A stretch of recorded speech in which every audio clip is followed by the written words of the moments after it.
ฟังธรรมะแล้วใจเย็นลงไปมีความสุขใจก่อนที่เอาบ่ได้ฟังธรรมะเขาคิดว่าอันยังก็เป็นของเฮาหมดให้เหมือนอกเหมือนใจหมดพอได้ยินธรรมะกูเจ้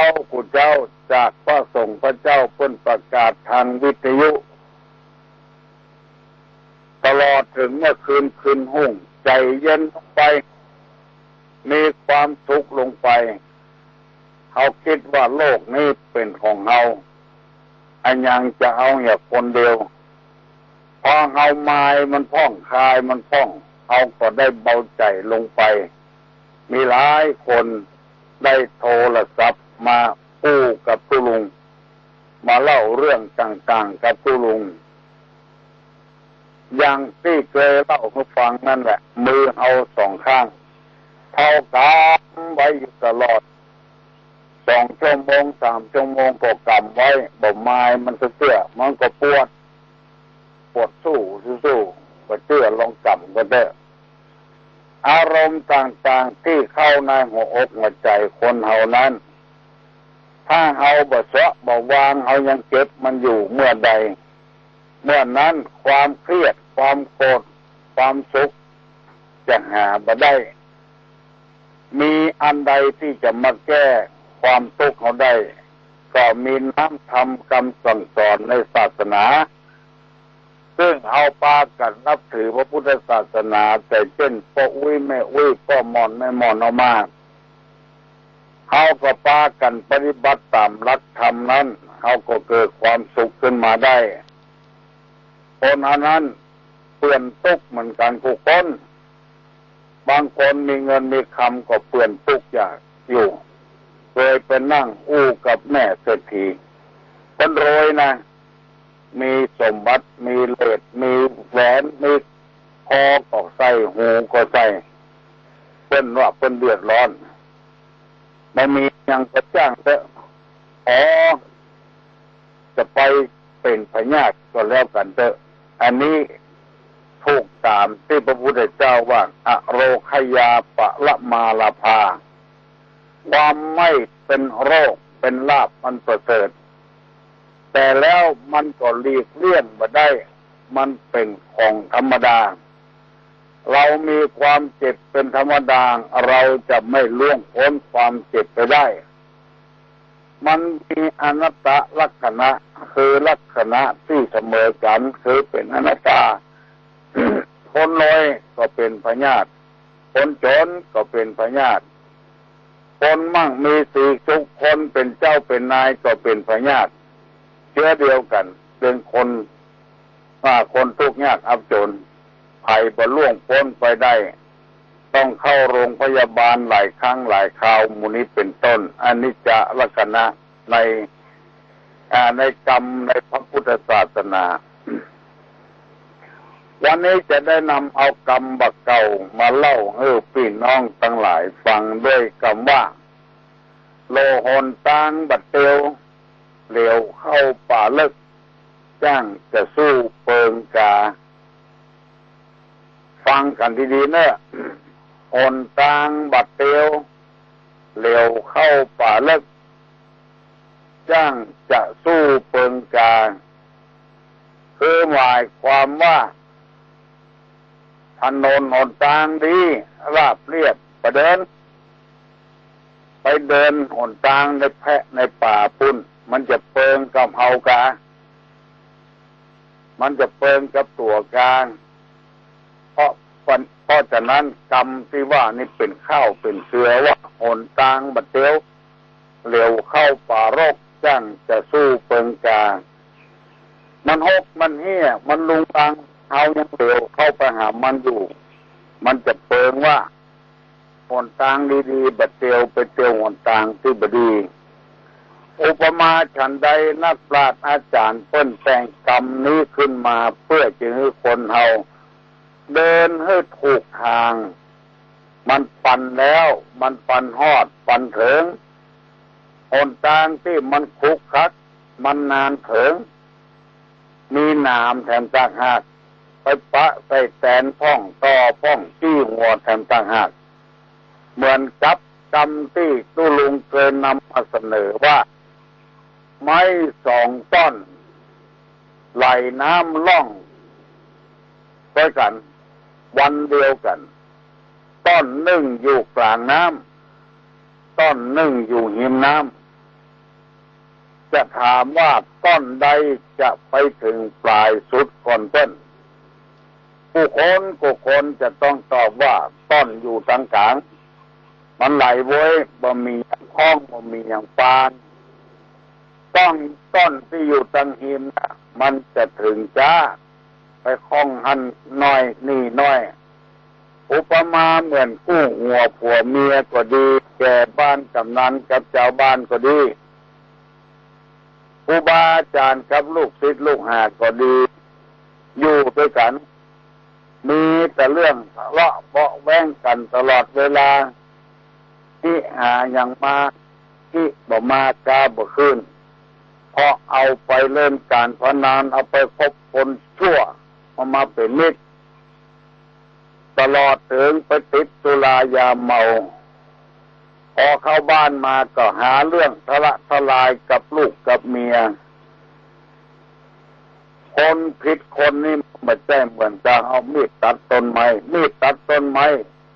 ต้นไปเหี่ยกันแล้วไปมันบอกว่าอย่างแต่คนนี่มันหูกึดหูล่ำหูคิดว่าอย่างไปจำก็เอาไปคิดแล้วทำมือน้อยอกต่ำใจเพราะฉะนั้นชีวิตที่จะราบรื่นนั้นเป็นชีวิตที่จะต้องเหมือนกับไม้ที่อยู่กลางน้ำหรือว่าเดินทางไปด้วยหนทางที่มันดีงามสะอาดสะอ้านคือมีความถูกกันลงกันอู้กันลงส่งกันพอแบ่งอกแบ่งใจเข้าหากันระวังปัจจัยกับแม่ยิงพ่อแม่กับลูกกับพ่อกับแม่จะไปหาทะเลาะเบาะแว้งกันมันนานถึงที่เหมือนกับไม้ที่ค้างอยู่ตามหิมน้ำมันเดินบ่ได้สะดวกผู้หัวผัวเมียกันระหว่างผู้ปกครองบ้านก็อย่างเดียวกันนี่แหละจะไปปดในข้อจะไปงอในกระดูก แม้นไหนกินหั่นพูดไหนเอาหั่นมันเหมือนกับไม้ที่ค้างอยู่ต่ำหินต่ำฟังมันไปค้างหั่นค้างนี่นานถึงนานเจริญรุ่งเรืองต้องเอาศีลเอาธรรมเอากรรมฐานมาเป็นเครื่องตัดสินใจเพิ่นยังอยู่ได้เอาก็อยู่ได้ตลอดถึงวัดวาศาสนาเพิ่นลุดหน้าลุดตากันไปอยู่เรื่อยๆแต่วัดเฮาบ้านเฮายังเจริญเหมือนเพิ่นเหมือนกันมีตัวเจ้าตนเดียวก็ตนเดียวเป็น10 ปี20 ปีก็ตนเดียวเพราะเฮาบ่ขยายโอกาสให้กันไผมาอยู่มาขออยู่เพิ่งพระอาศัยคนที่มาอยู่ก็เช่นเดียวกันไปคัดข้องมองใจกับคนให้อยู่กันไปอยู่กันมาแตกบ้านแตกสลายขาดหันหลายวัดหลายวาแล้วเพราะว่าตัวเองบ่พัฒนาเหมือนกับไม้อยู่ตังหิมน้ำคลองนั้นคลองนี้คลองนั้นคลองนี้ในที่สุดมาก็เลยอับปางเลยบ่ถึงฟังถึงหิมตะกรรมท่านทั้งหลายถ้าจะดำเนินชีวิตตามธรรมชาตินี้ก็ให้ดำเนินตามธรรมเพราะว่าธรรมะก็คือธรรมชาติมันเป็นอย่างไรก็เป็นอย่างนั้น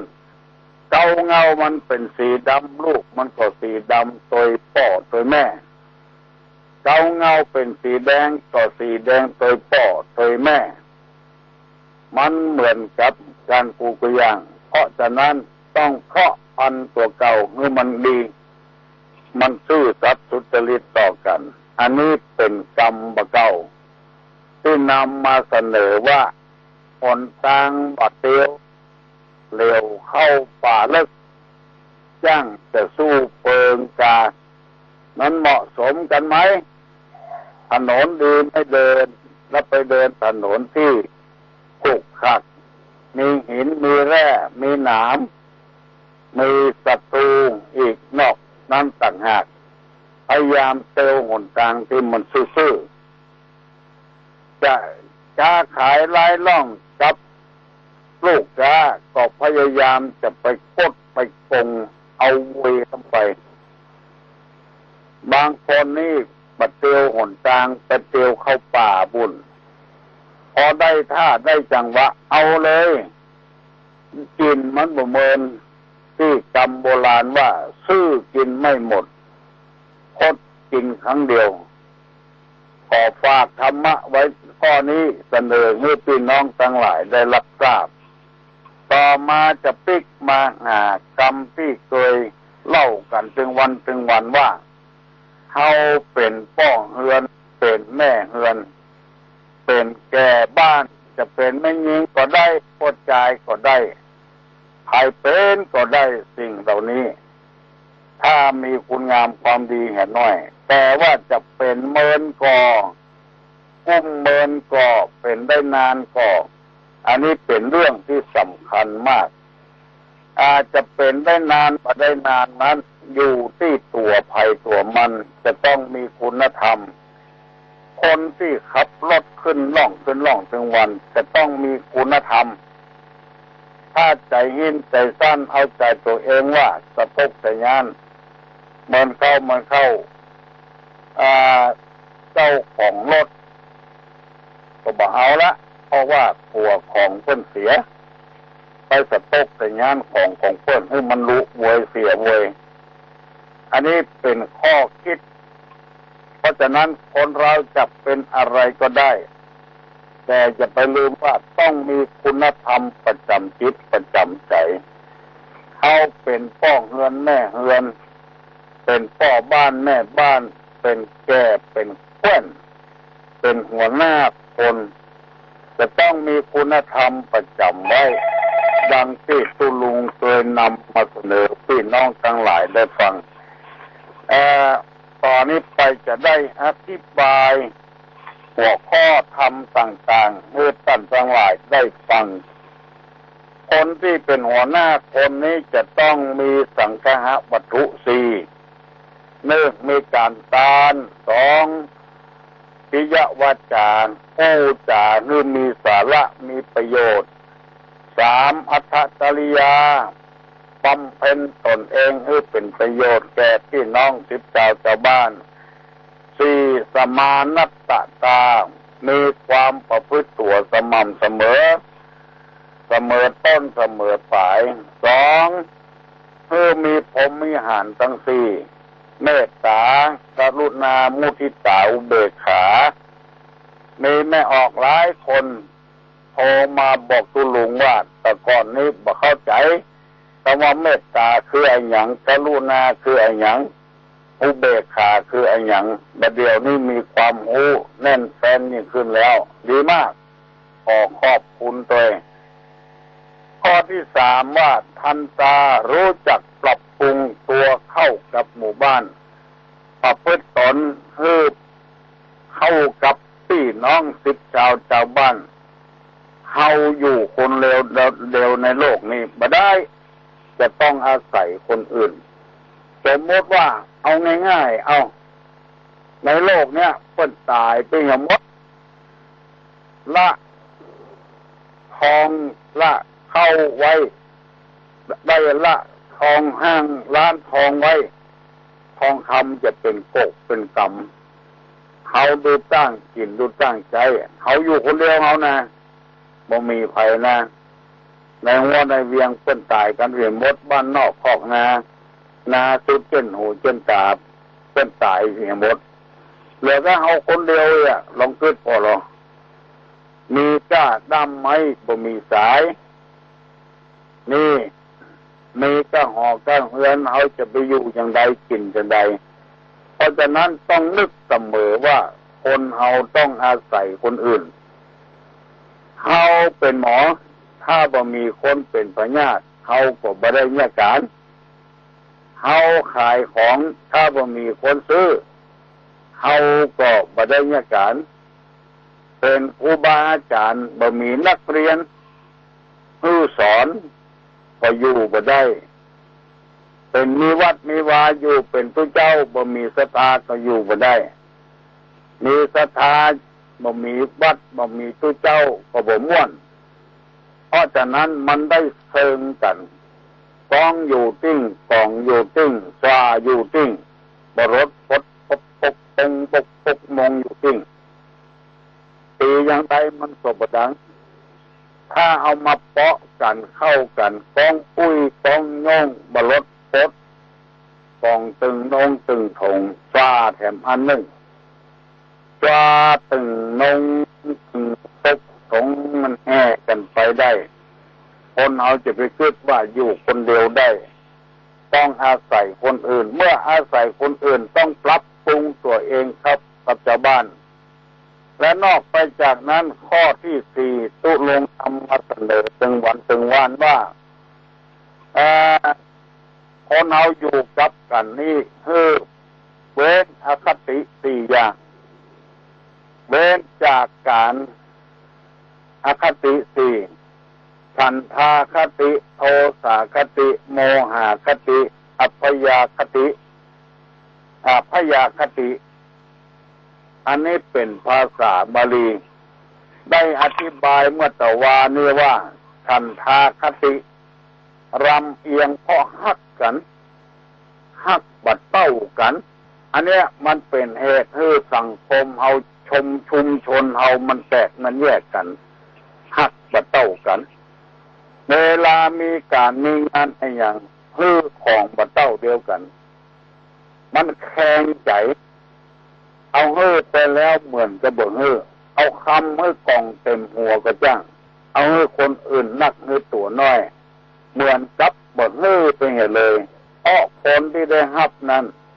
ก็ได้ฮับ2 บาทเหมือนกันหมดตัวได้ฮับบาทเดียวเนี่ยเงินบาทเดียวเลยบ่มีกล้ามีศีลไปเกิดอาฆาตแค้นแถมต่างหากว่าคนเหมือนกันเป็นจะได้บ่ฮื้อเต้าเดียวกันทำงานอย่างเดียวกันบ่เต้าเดียวกันอาฆาตแค้นขึ้นไปแถมติ๊กเมื่อเป็นอย่างนี้เป็นว่าฮื้อเว้นจากฉันทาคติเขาจะฮักกันชอบกันโดยส่วนตัวก็ตามแต่ว่าธุระการงานส่วนใหญ่ส่วนรวม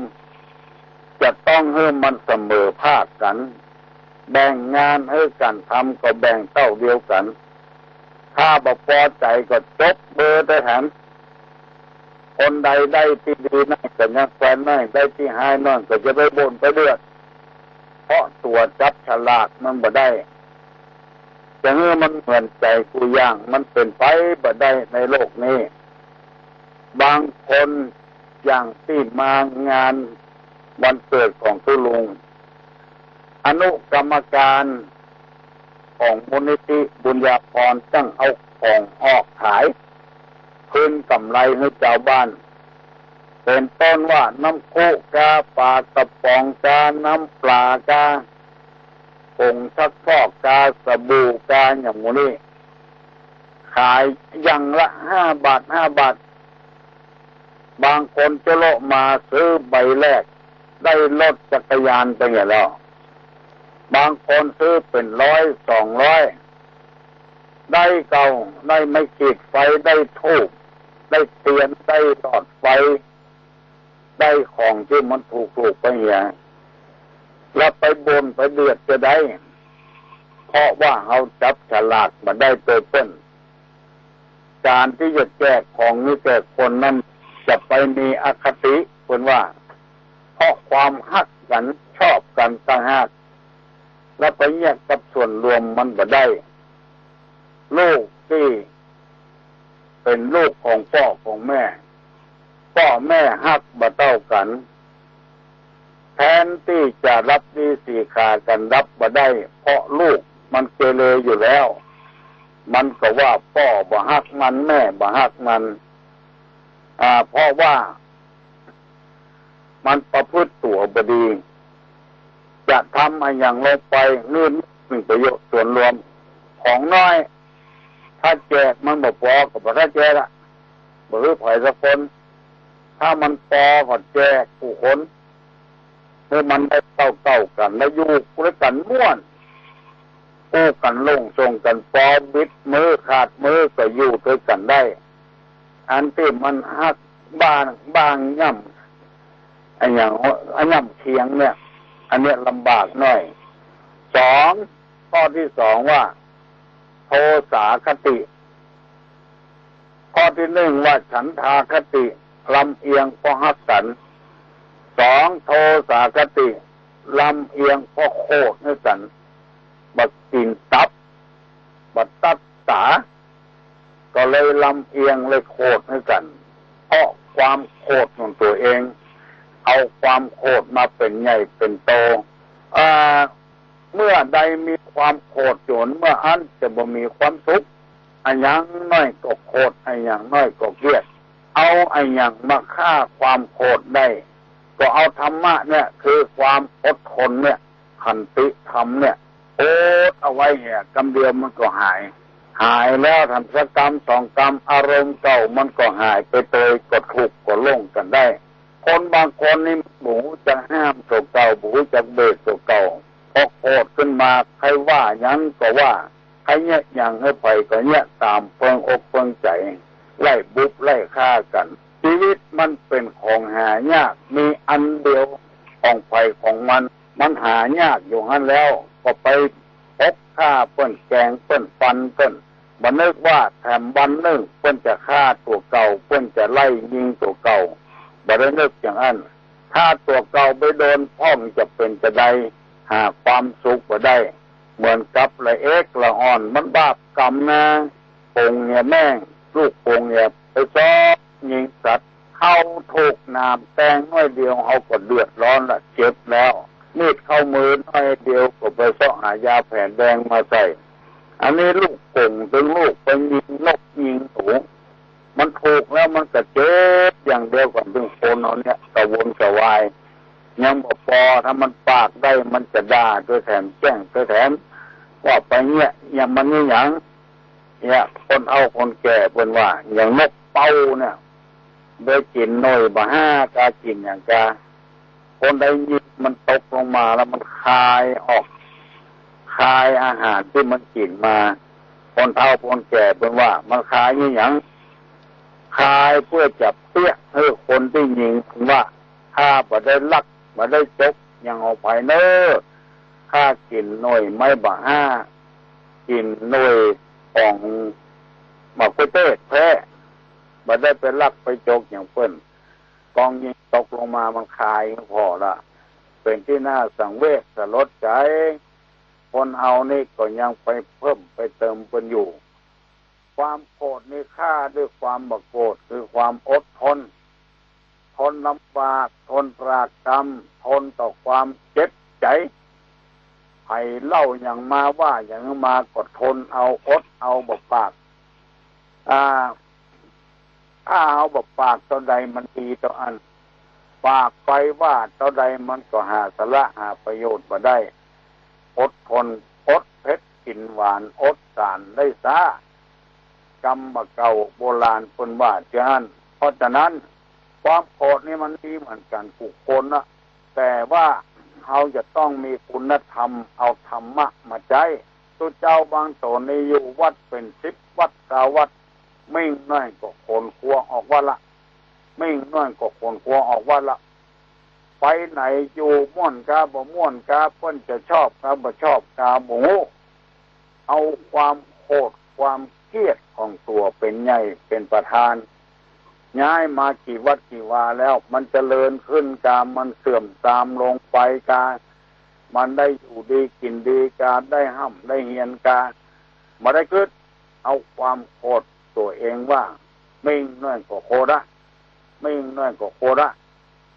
ไปเก็บมันอย่างน้ำเหลือเพราะว่าโคนนั้นเหมือนกับเรือที่อยู่กลางน้ำถ้าน้ำเข้าเรือแล้วเอาบ่หะออกใครจะมาหาเอาเพื่อมันจมอยู่เอาเข้าใส่ติ๊กๆมันก็พังคนที่เป็นโรคประสาทเป็นความเครียดไปอยู่โรงพยาบาลก็เพราะเหตุว่า บ่พ่อตัวเก่า